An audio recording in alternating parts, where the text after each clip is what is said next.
Good morning, everybody. My name is Jackie Ferrado, and I am the Community Relations Manager with the Washington 529 College Savings Plans, which is the Guaranteed Education Tuition Program and the Dream Ahead College Investment Plan. So thanks for joining me today in our webinar, and this one is 529 Plans and Financial Aid, Learn Some Basics. And October is the start of financial aid season. And so we have a guest presenter today. Her name is Christina Winstead.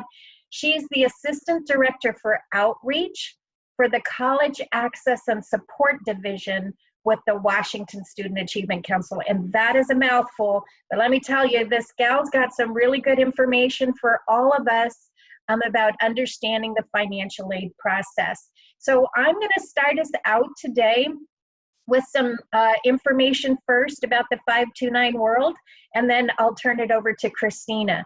But a couple things I wanted to mention before we get started and all the actual presenting of information is that the webinar itself is planned for about 45 minutes to an hour. It will really depend on the number of questions that come in, and questions are why we're here. So don't be afraid to ask them. We're both here for you. That's, the intent of the webinar is to get some information to you, but also to receive some questions back and get you some resources and answers as you need them. Now, we've got the Q&A box up, so don't wait till the end to ask your questions. If you think of it, just plop it right on in there. Christina and I will both be monitoring that and kind of answering questions along the way. If it's a question for 529, I'll answer that. If it's a question about financial aid, Christina will answer that. But go ahead and put them in there. You might even hear us ask to pause on that for a minute because we might have a slide that's actually gonna cover that topic. But bear with us as we take us through all this information. We're super excited to be here and hope that it is gonna be really helpful to you all. So I am gonna start us off with a short little agenda so you know kind of the direction we're going. I'm gonna take the first few minutes of the presentation to talk about the Washington 529 College Savings Plans, again, the GET program and Dream Ahead, and just cover a quick overview and highlights of the two programs. And then turn it over to Christina to do her presentation on financial aid basics. And then we're going to wrap it up and end with any Q&A that we didn't do along the way and some tips and additional resources that we can provide you with to help you with information. So if you're all ready, I'm going to just jump in. And thumbs up, Christina, are we ready to rock? All right, I'm going to take us into the information about 529 plans in general. So one of the reasons we're starting with this too is because you might have a 529 plan, either a GET account or a Dream Ahead account, or even if you have a 529 plan from another state, it's a really good idea to just get that reminder of, the basics about 529 plans. And then as you can recognize how having the savings plan and financial aid work together to help your students have to borrow less. That's kind of the goal, is that all these things are going to be in place to help your students, you and your students, pay for college expenses or education expenses, and in the long run have less student loan debt that they're going to be burdened with later on. So 529 plans in general are tax-advantaged college savings plans. And every state in the country actually sponsors a 529 plan. So they might have what's called a prepaid tuition plan or even a traditional education savings plan. And some states actually might do both. So Washington does have both of them. The Guaranteed Education Tuition Program is the prepaid type, and then Dream Ahead is the traditional education savings type of 529 plan. Now, irregardless of the type of 529 plan, or even from where you might have one, another state or Washington's plan, the earnings portion of your 529 plan has been growing tax-free, and then it remains tax-free when your student then is using the money for qualified educational expenses. And we'll talk about what that is in one moment, but the other thing to point out, and this one is probably the most misunderstood piece of information that I've come across with people about understanding 529 plans, is that your kids can actually attend colleges and universities trade schools, and even apprenticeship programs anywhere in the continental US. So they don't just have to go to school in the state of Washington. So they can attend a public, private, community, or technical vocational school anywhere in the US and even abroad. There are schools in foreign countries that the students can use their money at. And this past December, it was passed in the Secure Act that you can also use 529 plan funds now to pay for education expenses at registered apprenticeship programs anywhere in the US. So that's a really cool new feature, great thing, because students are attending different levels. They have different pathways of education. So all of these will cover pretty much any place your student is going to plan to attend. You can use your 529 plan monies there. So there's a resource on this page. The College Savings Plan Network is the independent source of all 529 plan information. So it's a really good resource to take note of. Now, those qualified educational expenses that I mentioned are basically, first and foremost, are going to be tuition and fees. So wherever your student is attending their program of study, whatever pathway they're on, they can be attending full-time or part-time, during a regular academic year, or even just taking classes in the summer. They could be pursuing an undergraduate degree program, even a professional graduate or master's degree program, or even a certificated program. So tuition and fees are going to be first and foremost. You can also use your funds to pay for room and board, whether the student is living on campus or off campus, and books and required supplies. And that does include laptops and computers, if the student is going to need that, and any software, and even the internet service that will support that laptop and computer that the student needs for their programs of study. So one of the very last things here is this also got passed in the Secure Act in December of 2019, that you can now use 529 plan monies to pay down existing student loan debt for a specific beneficiary or family member, or a sibling of that beneficiary or family member. So that's another reason why 529 plans are a really good resource, is to be using it for these types of expenses, including existing student loan debt that may have already accumulated. So the link on here, again, we can provide you with that link that you can get at your fingertips. Will point you right into the direction of the whole list and more details about the qualified educational expenses. Now, I'm going to wrap us up here with just looking at GET and Dream Ahead side by side. But as I share this with you, this is not about one plan being better than or worse than type of scenario. They are really uniquely different types of 529 plans. And so you might have a GET account, you might have a Dream Ahead account, or you might have this type of account from another state, which is totally great. So as an overview, GET, again, is called the Guaranteed Education Tuition Program. It's been open for over 22 years, and it is a prepaid type of 529 plan. Typically, prepaid plans have residency requirements and enrollment periods. Those are going to be indicators of the type of plan it is. And you'll notice on the slide too that as we look across at Dream Ahead, that type of 529 plan, the traditional savings types, don't typically have residency requirements or enrollment periods. So those are good indicators of the type of 529 plan you may be looking at, or the type that you have. Again, not a better than, worse than, they're just very different. Now, the most unique thing about the Guaranteed Education Tuition Program has been the guarantee. So what our state legislature did when they created the program was they wrote into law that the value of a GET account will keep up with the tuition growth of the highest priced Washington public university. So the University of Washington and Washington State University, UW and WSU, are the two highest, or the two public universities in the state of Washington that charge the highest amounts of tuition. So the value of a GET account is keeping up with the tuition growth of those schools But if you have a GET account, you can actually be using your funds or your monies in the account to pay for expenses wherever your student is going.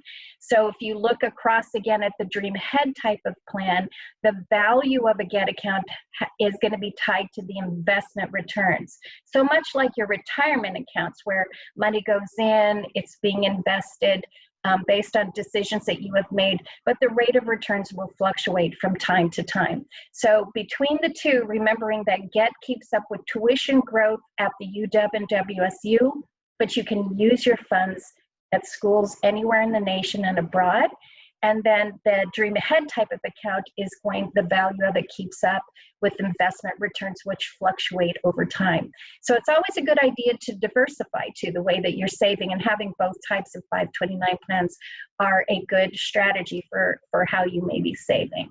So those are the things that are different about each of the plans, but then remembering that the things that are similar about them that they equally share is your earnings are growing tax-free, remains tax-free when it's used for qualified educational expenses, and where your student can actually attend colleges and universities.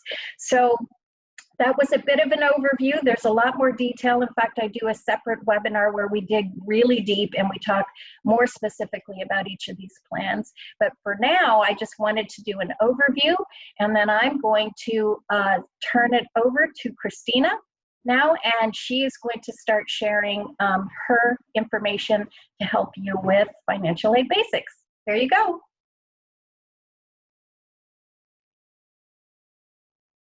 Thank you so much. I'm very excited to talk to you guys about financial aid. This is one of my favorite topics because we know that financial aid is one of the multiple pieces that help you pay for your students' post-secondary education. And so it's one of the pieces of a puzzle. Like, these are all puzzle pieces coming together. And for us, we're really excited to be one of those puzzle pieces with our financial aid. I absolutely love college savings plans, and I love that you can donate to them. Like, I like to help out with my nephews, things like that. So it's always very helpful that you can be a part of family members' post-secondary planning as well. So I'm really excited to be able to talk today and partner with Dream Ahead. So financial aid, we're going to talk about some basics today. And so for financial aid, we're going to talk about what financial aid is, like the types of financial aid that are out there, when you should apply for financial aid, how to apply for financial aid, and scholarships and resources. So some basics that we're going to go over today. So financial aid, what is it? It's just money to help pay for post-secondary education. So this could be college, apprenticeships, whatever that post-secondary pathway for your student is. There is not one pathway for everybody, and there's not one funding pathway for everybody. There's a multitude of pathways. And so this can consist of grants, work study, loans, scholarships. And if you don't know what those are, that's fine. We're going to go over them in a couple seconds. And this all helps to reduce the cost of education. So my whole goal is, in the work that I do, is to ensure that all students have the opportunity to complete a financial aid application with support, and that all students are able to apply to make college more affordable. So I want every student to think about where they are now and how, like, what they love to do and how to get there. And then think about the cost of that education and start really planning for it. I want this generation to be the first generation in a very long time to graduate without heavy financial debt from college. I want their post-secondary education to set them up and not start them with a large amount of debt. And one of the ways to do that is looking at all these puzzle pieces to pay for education. So when we're looking at the puzzle pieces, here are some of them. When we talk about financial aid, we use it as an umbrella term. So it's not just one application or one process. It's several different things that are going to help to pay for your students' education. So financial aid is this umbrella, and it consists of grants, scholarships, loans, and work study. And these are 4 main programs for funding education. Grants are income-based. They're provided through federal funding, state funding, and institutional funding. There's also scholarships, which a student can apply for separately. They are merit-based, so based upon maybe GPA or activities, programs. They can be income-based. There's scholarships for everything. We'll talk in a short second about scholarships, but they are a big puzzle piece to paying for post-secondary education. Loans are the funds that you take out and have to repay. They are income-based. They're provided federally and privately. and then work study. Now, work study may sound like a big bummer to students. I mean, work and study together, but this is a great opportunity for students to work while they're going to school to help pay for some of their education. These are jobs provided that are part-time for students, and we'll talk more about them because they're really exciting opportunities for students to start their employment history, to earn some skills, and also to have some fun. So grants. Grants are funds that come from federal and state organizations. A grant is a gift that typically you don't have to pay back unless there are some very specific things that happen. For example, I had a student that owed back a grant because they took their money, they dropped out of their classes at secondary school, and they took all that money and went to Vegas. And they literally went and spent the money in Vegas and then couldn't afford textbooks, and they didn't come back to school. And they even took their tuition refund and took it to Vegas. They did owe their money back because they never made an attempt at school. You have to have what's called satisfactory academic progress, where you're working towards your degree. And so I encourage students, you know, when you're receiving a grant, if you are struggling, reach out. But these are funds to help you go to school, not to go to Vegas. So there are some specific examples, but typically grant aid is what you're really excited about because it means that you typically don't have to pay it back. Washington College Grant is part of grant aid, as well as the Pell Grant. So I talked about scholarships before. One resource I have that is amazing is the Washboard. So the washboard.org is a scholarship warehouse where they've vetted the scholarships to make sure that they're legitimate. Your student builds a profile, it matches them to the profile. So this is a great way for a student to see what's out there. There are scholarships for everything, and let me tell you this, scholarships go unawarded. They go unawarded a lot, especially last year with COVID impacting people's ability to apply. Students will sometimes count themselves out of a scholarship. It's really sad to hear that students think automatically before even applying that they won't get it, even though they meet the qualifications. I encourage you, support your students in scholarship applications. I do this. I encourage you, get one pizza. I know that right now it's hard to get your students and their friends together, maybe do virtual night. Get your student and their friends to write their scholarship essays. Have your student pass the essay to their friend and read it, because your students, I'm noticing with this generation in essays, they are not being, they're not bragging about themselves. So their friends might have to brag for them, or at least humble brag. So having them with their friends do their essays for scholarships is very helpful in determining things that maybe they didn't remember they did, or other strengths their friends can identify. So have a scholarship night, eat some pizza. I did it every weekend all through undergrad. So loans. Loans are funds that you may be offered that do have to be paid back. So unlike grants or work study, you're gonna have to pay back these loans. These loans are extremely hard to discharge in any sort of bankruptcy. So when it comes to these loans, you're stuck with them. So you have to be very, just be very mindful and thoughtful through this process. These loans will be provided based upon your cost of attendance, and there's ways to reduce cost of attendance as well. I'm super frugal, so things like renting textbooks, renting technology, using your savings funds, there's all these different ways to reduce that cost of loan. All of these goals are to make sure that this is the smallest number of your financial aid package. So you're gonna use your college savings, you're gonna use your grants that you're receiving, scholarships, everything is gonna cut back at those costs of loans. Loans come in two formats, subsidized and unsubsidized. Subsidized loans are loans that they pay the interest on when the student takes out that loan. And so while they're in school, the interest is paid. Unsubsidized loans, the minute that student takes them out, the interest starts accruing. So we want to encourage students to take out subsidized before unsubsidized.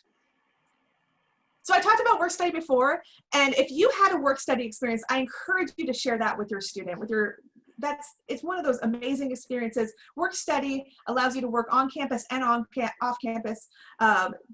You can work sometimes in organizations, like I had a student that was working for VA office, and that's where they wanted to work in the future and ended up getting a job right after in that field. I've also worked with students who have wanted to explore what it's like to do activities and catering and things like that, and they've been able to work with like student life or the library and get some real world experience in a field that they want to go into while earning some money to offset their education. It also connects them to the community of the campus as well. So if a student's struggling to fit into a community or find themselves on that campus, sometimes work study jobs help introduce them to people that they wouldn't have met on campus while they're exploring those opportunities. I encourage you, like when you're applying for financial aid, it says yes, no, or I don't know for work study. I encourage students to say yes. If you say no or I don't know on the application, some schools won't consider you for it. You can always decline the funds when you receive them. Like we talked about before with scholarships, make sure you're using the washboard.org. And this just goes through that whole portal. Oh, and this is going backwards now. I apologize.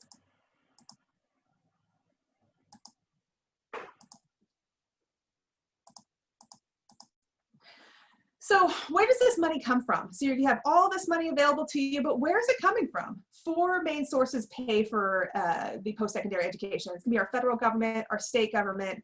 Colleges themselves actually provide a decent amount of funding through institutional aid, and organizations, and you would be surprised the amount of organizations that are providing funds to students or even in-kind donations to students to help them be successful.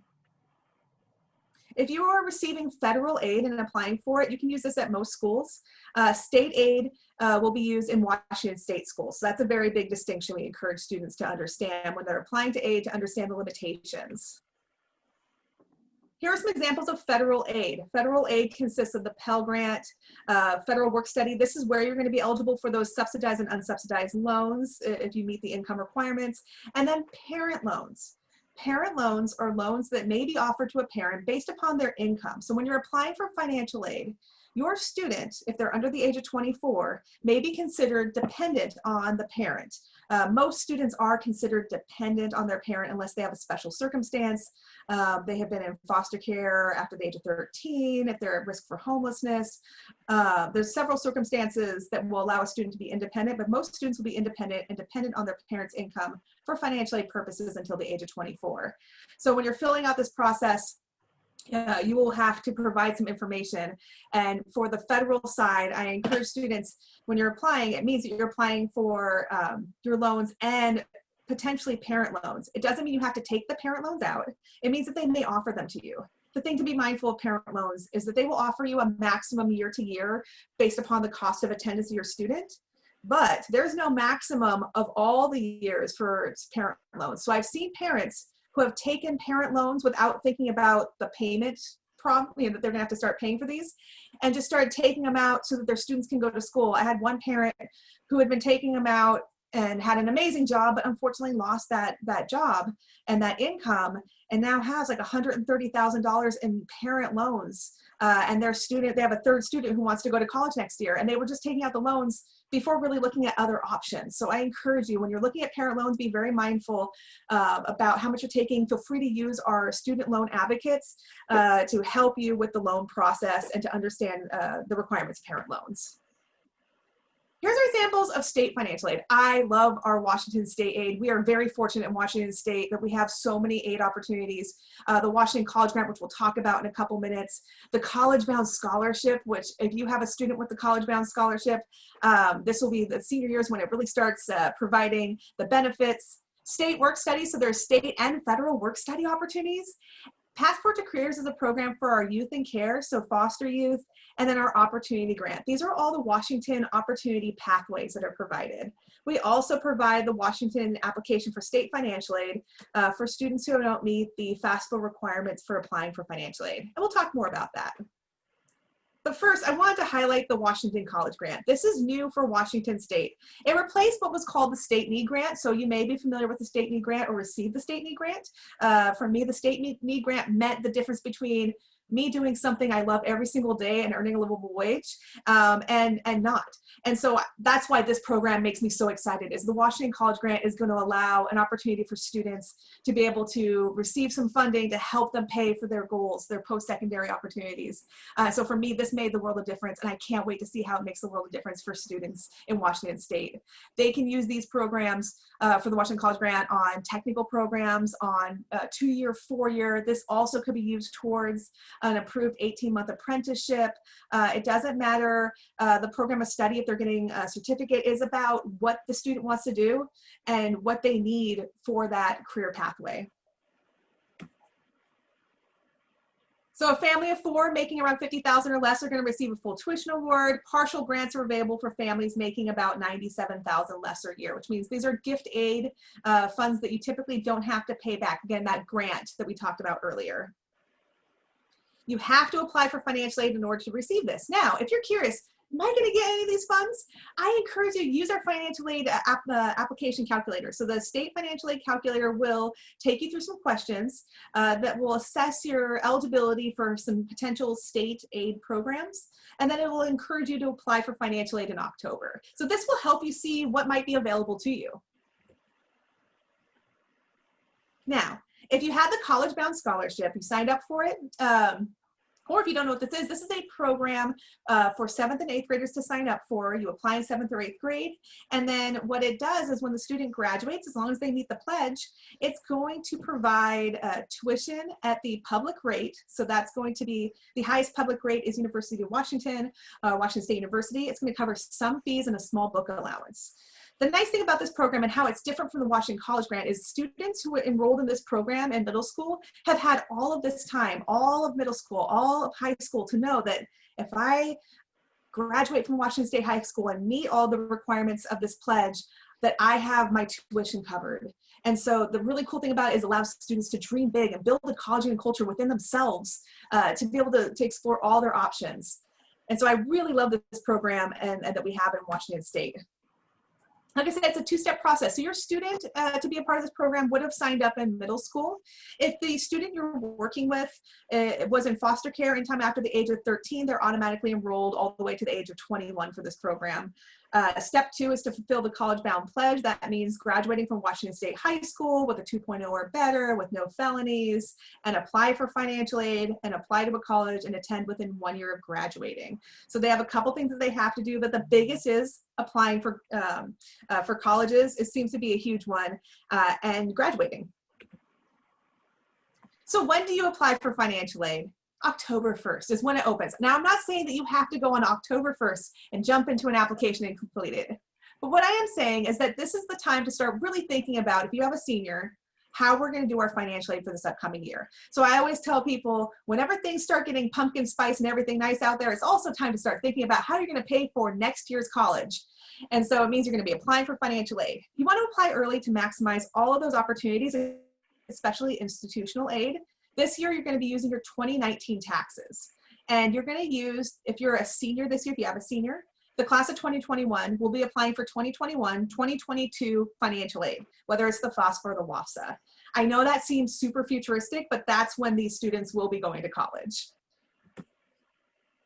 So I've sent both these applications several times now, and you might think, oh my gosh, I have to do 2 applications? No, you only have to do 1. You just have to make sure it's the right application for you. There are 2 applications in Washington State for financial aid. There's the FAFSA and the WAFSA. The FAFSA is the federal application for aid, and the WAFSA is the state application for aid. For students to apply for the FAFSA, they need to be a U.S. citizen, or you can be a citizen of a freely associated state like Marshall Islands. For the WAFSA, it's for students who don't qualify for the FAFSA. So if you are not a U.S. citizen, let's say you meet House Bill 1079 requirements, which means you've gone to Washington State High School for 3 years and you're graduating from Washington State High School. If you have expired or unexpired DACA, you're going to be using the WAFSA to apply for state aid. So we're really fortunate in Washington that there's 2 pathways for students, because we want all students in Washington State to have access to post-secondary funding, because we know it's imperative for Washington's economy to provide resources for all students. Both applications, again, open October 1st. If you're not sure which application to do, don't worry. Just go to readysetgrad.org/WAFSA, and you'll be able to do an assessment to see which one you're supposed to do. So here are some common errors. I wanted to put this in here just so when you're doing your application, or if you're looking at the application, these are the most common errors in Washington State.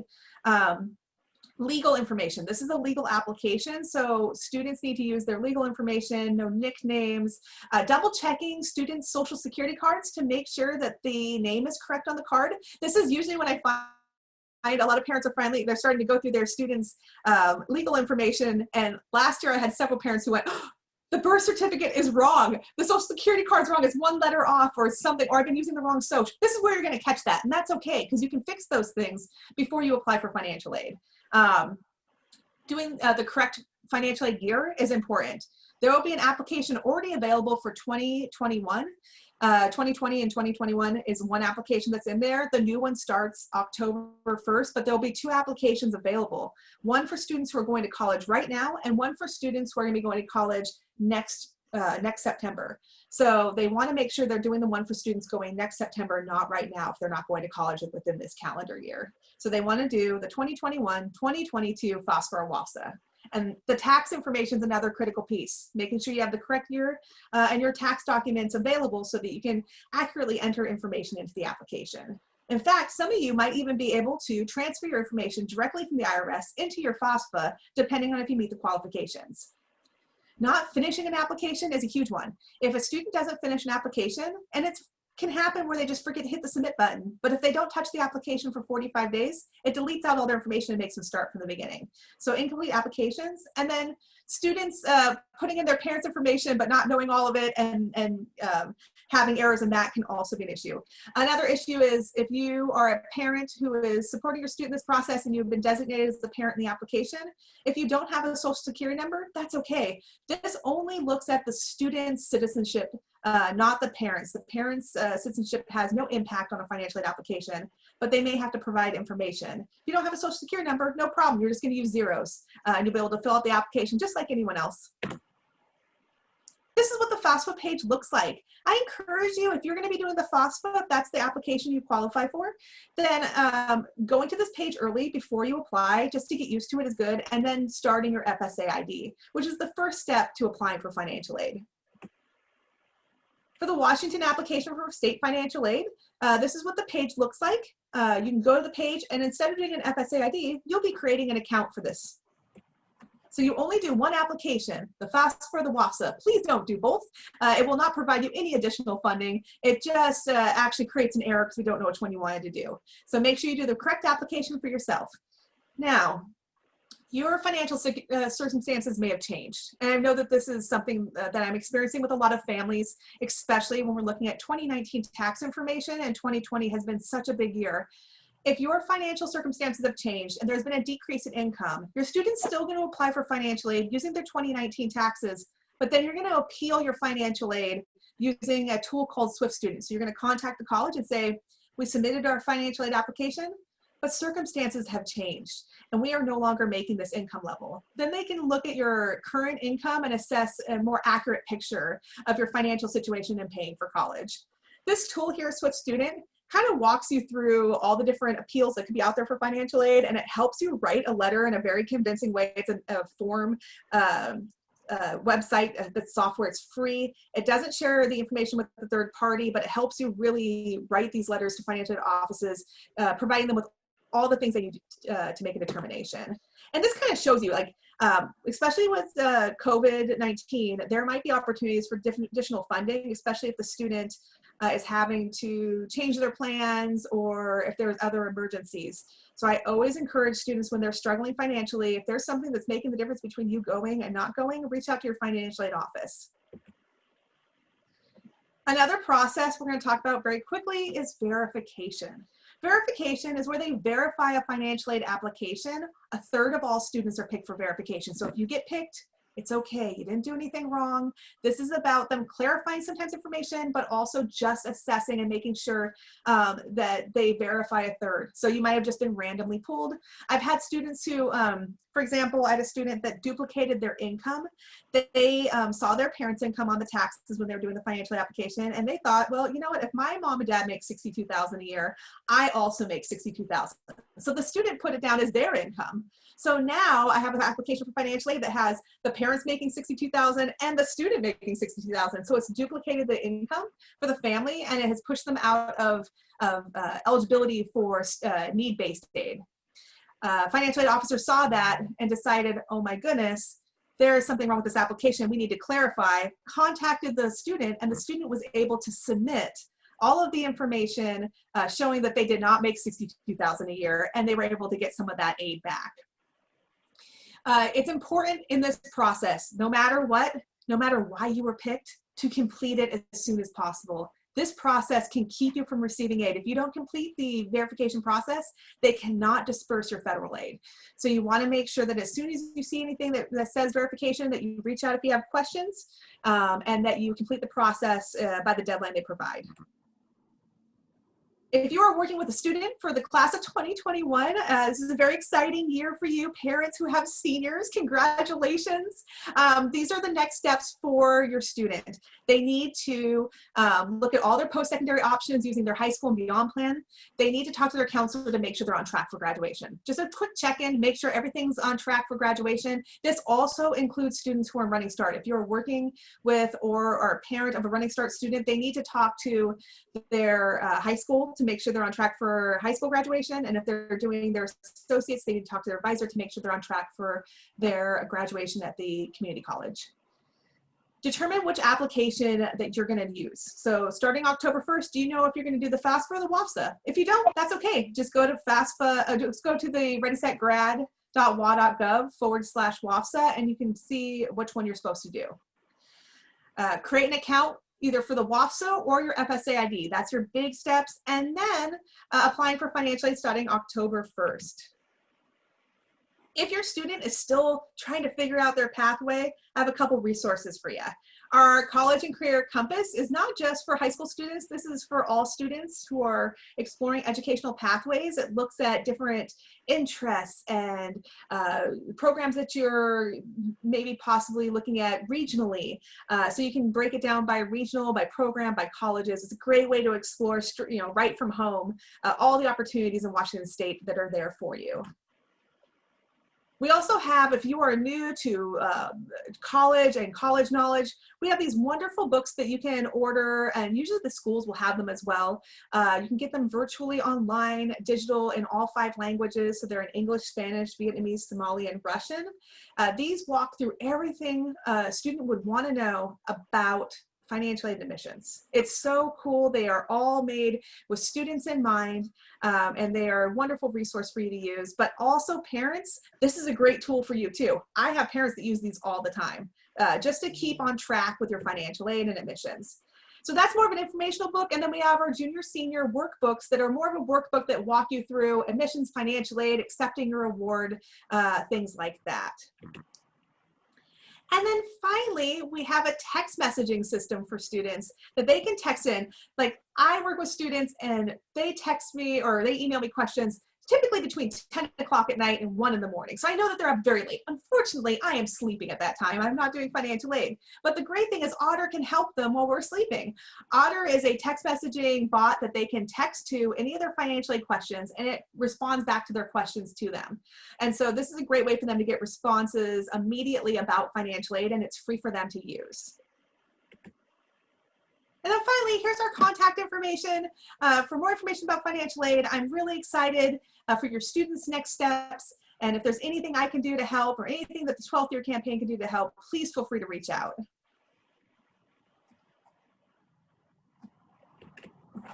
Great. Thank you so much for that. I haven't seen any questions come in, and that's totally okay, because one of the things I always say is if there aren't any questions, we did a really great job of presenting the information too. So I am going to bring back up my screen and share a little bit, just a little bit, as we're trying to wind down. But I would encourage you, if you have any questions for Christina, feel free to plop them into the Q&A box, and we'll still have her on screen for the next 10 or 15 minutes or so, just to make sure that we're covering any questions that people have, whether it's financial aid or college savings information. So I'm going to take us now and get us back over on the 529 side, side of the house, and just cover some of the most frequently asked questions that have come up about having a college savings account. And the first is, well, what do we do if our kids get a scholarship? What happens with the money in the 529 plan, or what do we do with it? And one of the very first things that we suggest, if you've got money in your 529 plan and your kids have received a scholarship, is congratulate yourself, give yourself a round of applause, because that's a wonderful thing for them to have received. And now think about what else you can use that 529 plan money for. For example, the scholarship may cover tuition, but you still have room and board expenses. And remember, when we were talking about qualified educational expenses, there still may be books and required supplies that the student is going to need to pay for. So think about that. but also you can hold on to it and not use it right away. The student may need it in another year. Maybe they're not going to get that scholarship or that same one, or they're going to a more expensive school, or pursuing something more different than what they were originally doing, and so you're going to need some extra money. So that's another thing to think about, as well as transferring money to another family member. And an example of that is if you've got a couple of kids or grandkids who have accounts and one of them is received some scholarships and the other one did not, or is going to a more expensive school, is you could request to transfer money to that other student beneficiary who may need more of that money. So the other question that comes up quite a bit too is, well, what if my kids decide not to go to college? And one of the very first things that we would talk about here and encourage people is to remember those pathways, because Christina was talking about them as well. The student can attend a public, private, or community, vocational, or technical school anywhere in the U.S. or abroad if they want to, and use their money from a 529 plan to pay for expenses there. I do see that there's a question that came in, and I'll take a look at that in one moment. But I wanted to say too, if the students are saying that they may not go to college or they're not ready to go to college, you can certainly just hang on to that money and not use it right away. Or I mentioned in the other question was transferring it to another family member. So that can happen as well. And then we've had people ask the question about refunding, like what happens if I refund my 529 plan, or even can I refund my 529 plan? And the answer to that is you most certainly can refund a 529 plan. But the thought would be first is to explore other ways of using the money before you exercise kind of that opportunity, because you'll remember, as I mentioned at the beginning, the money that you've been putting into the account has been growing tax-free. And then as long as it's used for qualified educational expenses, it remains tax-free. So if you refund the account, then the earnings portion will become taxable. And then there's also, the IRS would also incur a 10% penalty fee on the earnings portion for any refunds. Now, the other thing to keep in mind is, depending on the plan that you have, you'll want to check and make sure that what other details are involved from the plan if in their cancellation and refund policy. So take a look at those things. So I'm going to look at this question real quick.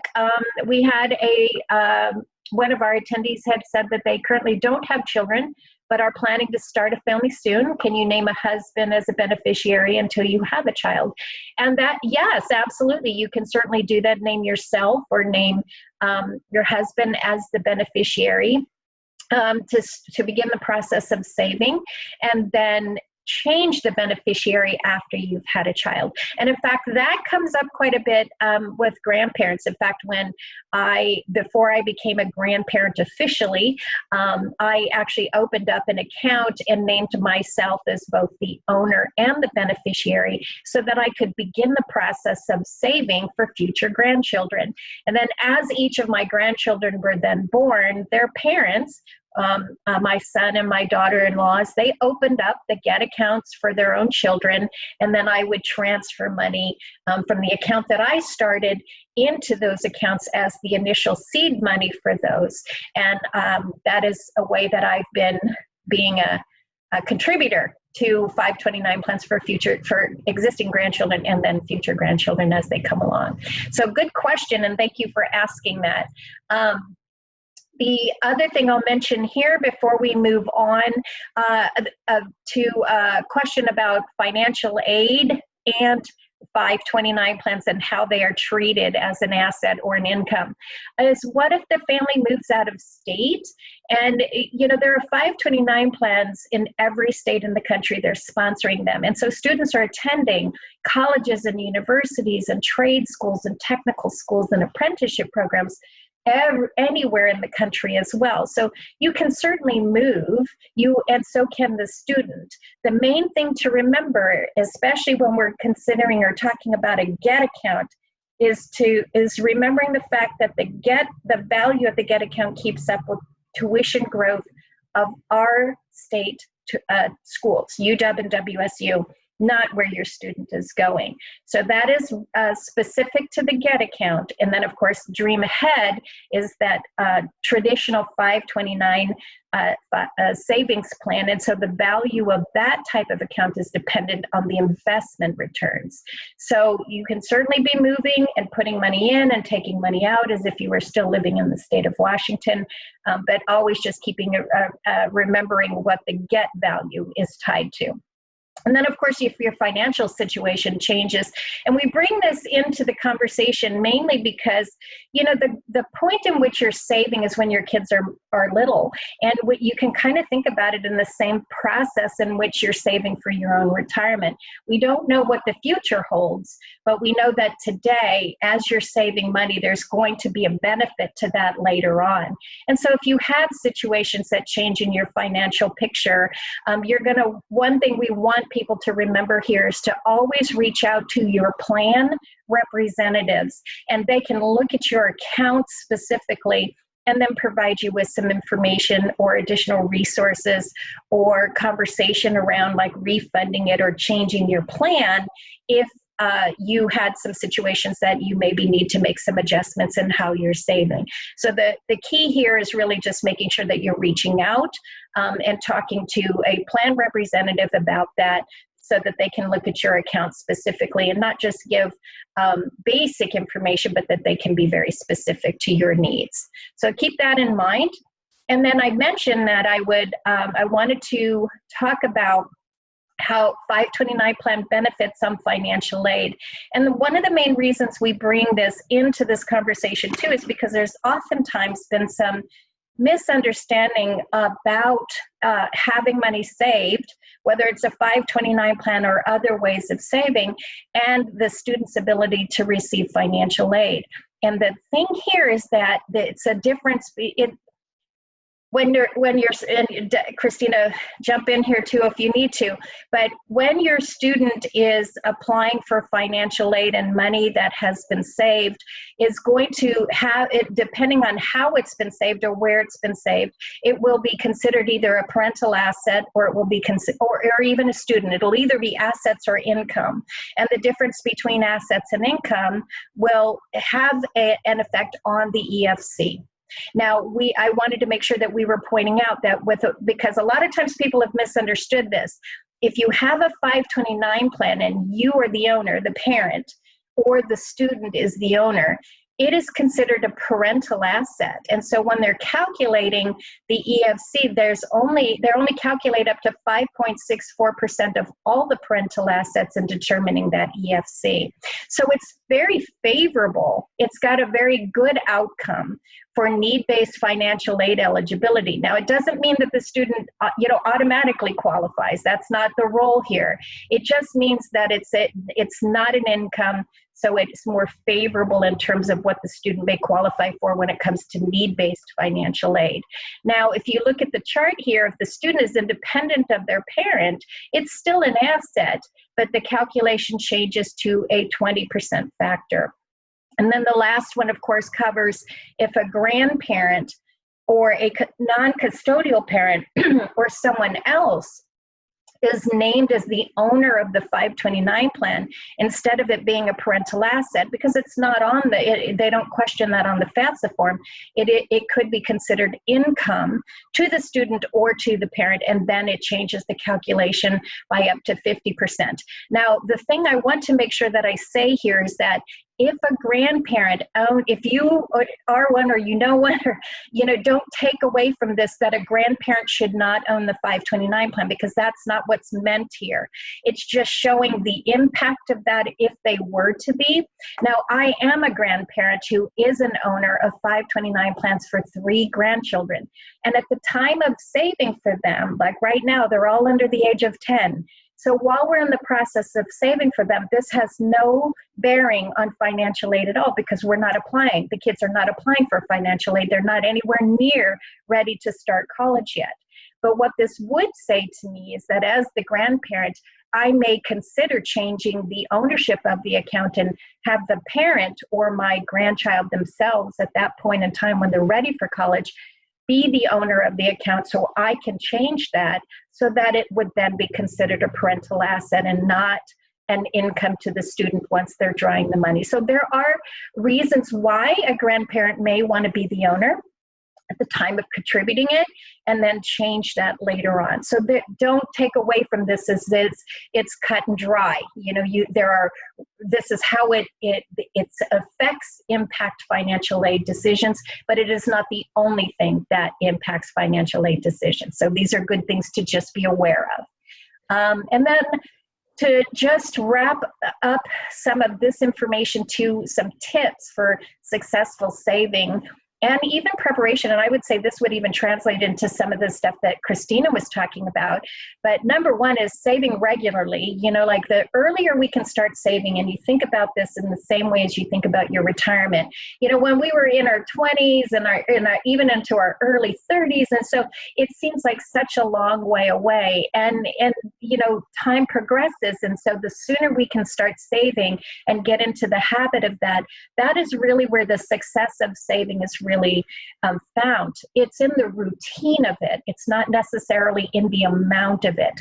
And then as you start to make that a routine of saving and saving regularly, and then incorporating changes or times when you can add to it makes it more doable over time, then suddenly seeing your student is now a senior in high school or even a freshman and going, oh my gosh, they're starting in 4 years and what do I do now? You know, so savings helps to offset loans, but it adds to the whole financial aid package. You want your student to be able to draw from, you know, be eligible for some grants. You want them applying for scholarships and work study. And loans are going to be there and an option, but savings will help offset the amount that they may have to borrow in the long run. So save regularly. The other one is reminding everybody in your family and talking about that as a great gift. And it is. It's a really good reason to be gifting money to children or grandchildren's future. In fact, that was something that a grandparent had said to me one time, and it really resonated really nicely in my mind. She said she has these grandchildren that she was saving for, and she said the reason she does it is because she feels like doing that, she's gifting them their own future. And it made her feel really good about that. So keep that in mind and consider different ways of saving. You know, there isn't one way of doing it that is the ultimate and only way of doing it. That diversifying means that you take advantage of different ways of saving and that they each will have their outcomes that are more favorable for you at different times. And so, you know, you wouldn't want to take it or lose the opportunity to save one other way by only putting money in one type of account. So do a variety of different things and always confer or communicate with a financial professional who can help you look at different ways of how your savings can be done over a period of time. So they're always a good resource for that as well. And then as Christina talked about, was start looking at scholarships and financial aid information early. And we say early, like about the time the student, your timeline should be the minute they're ready to start high school, start getting that information and building up your knowledge base, but also your own personal toolkit so that you're learning about it before their senior year. You know, you don't want to spend the 12 months of their senior year wrapped up in trying to understand everything that they're going to be eligible for, or what you need to do as the parent to help them be ready and yourself be ready financially to take care of all the applications that are going to be happening in that last year before they're pursuing their next pathway for education. So start looking at those things early enough. And I think even Christina chime in on this one too, but I think if the student is a freshman in high school, get them on the washboard soon. Get them to be looking at that information earlier rather than later. Definitely. And get familiar with it. It's never too early to start looking at financial aid. Your senior, when you have a senior, there's so much that happens that year, and it can be overwhelming. If you've prepared for it by learning about financial aid freshman, sophomore, there's gonna be financial aid nights. Go to the financial aid night the sophomore year instead of the junior year. Like, do all these things, and they're virtual right now, so you can do it from home. But the more you learn about it now, the more you can spend the time your senior year saying, you know what, we already did our FSA ID. We already are ready to go. We have our documents ready to go. So you can enjoy all those other things that are going on their senior year because it's so busy and full of so many amazing things. It's so much fun their senior year that we want you to be able to focus on those things because you already have the financial aid done because you've been working on it this time. Yeah. Thank you for that. You're absolutely right. And I'm glad that we send the same message out to people. So thank you for saying that.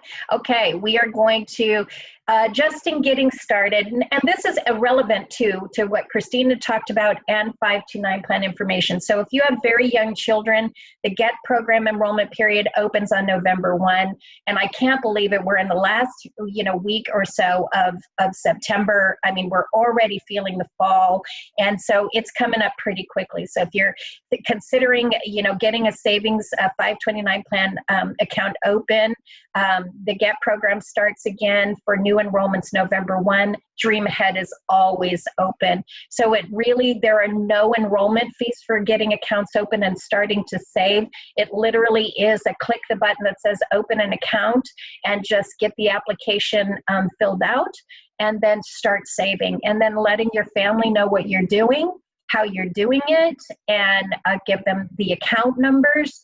We've got a lot of resources on the website about how to get to tell other people, and so that they can also be contributing to the account. And then certainly reach out and let us know how we can help with anything. I do have some resources here. Again, I can send the PowerPoint as a PDF so that you can connect to these links, and the Washington Student Achievement Council, which is our parent agency and also where the college access and support and state financial aid information is also housed within this agency. So that resource is going to be invaluable to, some of what Christina was talking about. You're going to get those resources from there too, and from the 529 plan information, you can find it from there as well. So these will be links that you can access. And last thing I really want to make sure that I am talking about is our virtual learning center, which is the Knowledge Cafe. And this is where we post all these different opportunities and options for people to learn something in the virtual platform. So our webinar information is housed there. We do a variety of webinars every week. This one will be recorded, so you'll be able to access this information later on. But we also do ones called meetups, where if you don't have time for a whole webinar, but suddenly you have questions and you just want to talk to somebody, jump in on one of our meetups and ask your questions. You'll see on the calendar page the dates that we're doing them, and you just need to register. It's free. You're not paying for that. So just take a look at the WA529 Knowledge Cafe. Today we were fortunate enough to have Christina with us, who was our guest presenter and guest speaker on financial aid. And we'll be doing that more and more on the 529 side, inviting other people to be guest speakers to share other resources and information that will help you as you plan and prepare for not maybe yourself, but also for your children and grandchildren's future.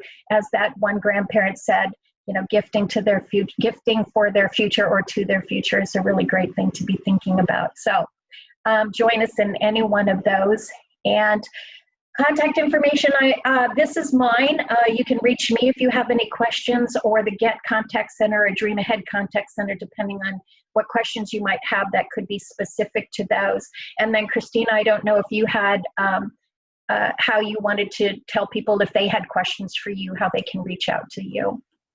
Hi, so I put in the chat box my email address, but you can get a hold of me at Christina W, just Christina with a CH, W, at wasac.wa.gov. I'm happy to answer any financial aid questions. Nothing makes me happier than hearing that families are planning for the future, especially the question about we're gonna have kids and we want to start planning now. Oh, that made my heart just soar. We're so excited. If there's anything we can do to help, please feel free to reach out. Great. Well, thank you everybody for joining Christina and I today in the Knowledge Cafe. It's our super duper virtual learning center. And thanks Christina for doing this with me. It was fun to see you. And even though we weren't sitting in the same room, that way she was actually on one side of Olympia and I'm on another side of Olympia. But thanks everybody for joining us. This will be recorded, so keep an eye on the website and you'll be able to reach or refer back to this information later on. But don't hesitate to give us a call or shoot us an email if you have any additional questions after today. So thanks again, everybody, and have a good day. Bye, Christina. Bye. Thank you.